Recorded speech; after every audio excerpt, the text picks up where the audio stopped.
صرت أحس بسرعة الإنجاز، أني أنا بنجز مع ولدي بطريقة أسرع. خدمنا كثير بالذات في التواصل في خدمة الطفل. صارت عملية تعليمية مستمرة، فعلا يعتبر ينمو قيمة مضافة.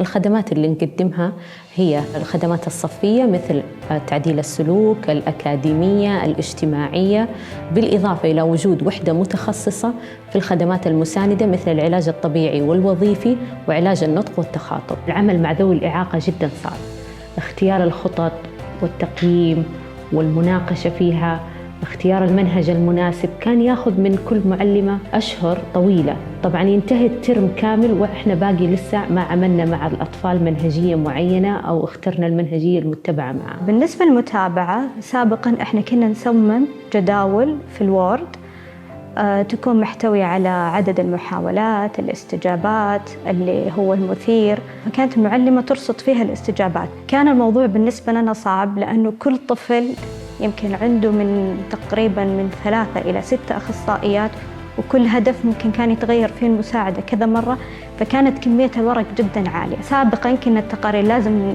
نعطي المعلمات يمكن من شهر خبر أنه لازم تبدأون تسوون التقارير. كان الموضوع ياخذ مرة جهد كبير، يمكن من 2 إلى 3 أسابيع. الآن منصتين مسهلت علي، بمجرد ما أدخل على الهدف في المنصة وأفتح اللي هو المتابعة، يطلع لي الرسم البياني، أشوف إنه الطالب أتقن الهدف، أضغط على زر إتقان وانتقل على الهدف الجديد. نفس الآلية إنه أدخل المكتبة وأسحب الهدف. الآن مع منصة ينمو أصبحت التقارير بالنسبة لنا أكثر جودة ودقة.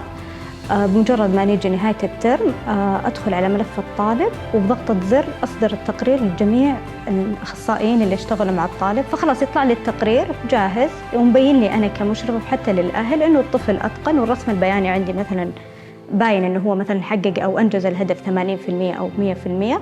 خلاص أنا بس اللي علي إذا بضيف توصيات بسيطة للأهل يعني كملخص في نهاية التقرير، وأعتمد باسمي وبالتاريخ وأشاركه مع الأهل. بالنسبة للمهارات والأهداف هي موجودة في التطبيق بطريقة جدا سهلة. بنعرض لي الهدف وعدد الاستجابات المطلوبة، فأنا بدخل استجابة لابني، تساعدني إنه صرت أحس بسرعة الإنجاز، إني أنا بنجز مع ولدي بطريقة أسرع وأسهل. كل الأطراف اللي مشاركين في عملية تعليم الطفل يقدرون يطلعون عليها، أخصائيات، معلمات، أولياء أمور. صارت عملية تعليمية مستمرة، يعني صاروا المعلمات يقدرون هنا يشتغلون مع الطفل، الأم نفس الشيء تشتغل في المنزل. منصة ينمو أتاحت لنا سرعة تسجيل الاستجابات، بحيث أنا كممارس أقدر أسجل استجابات الطفل حسب الهدف وحالة الطفل. الاستجابات تكون إما لفظية جزئية أو لفظية أو مساعدة جسدية.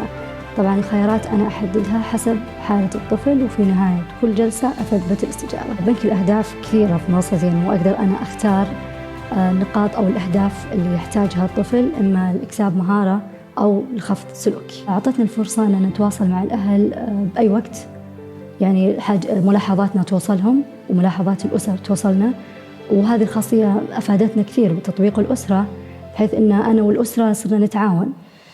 في السابق كنا نوقف نقطة ونبعد مسافة، الآن إحنا صايرين مع بعض نمشي إحنا والأسر. الأهداف صرنا نشتغل عليها، يعطونا ملاحظاتهم، نعطيهم ملاحظاتنا. مثلا الأم عندها استفسار بخصوص هدف تقدر في أي وقت ترسله لنا. في السابق كنا ننتظر إما عن طريق اجتماع أو ننتظر بالسجل. يعني تطبيق الأسرة خدمنا كثير بالذات في التواصل في خدمة الطفل. يعود على الطفل بالنفع من ناحية أنه هو ينجز ويعمم الأهداف. طبعا ساعدني ينمو بكل دقة وشفافية ووضوح ومريح، سواء للأخصائيات أو للأهالي. جدا جميل وجدا مفيد ومجهود جدا رائع.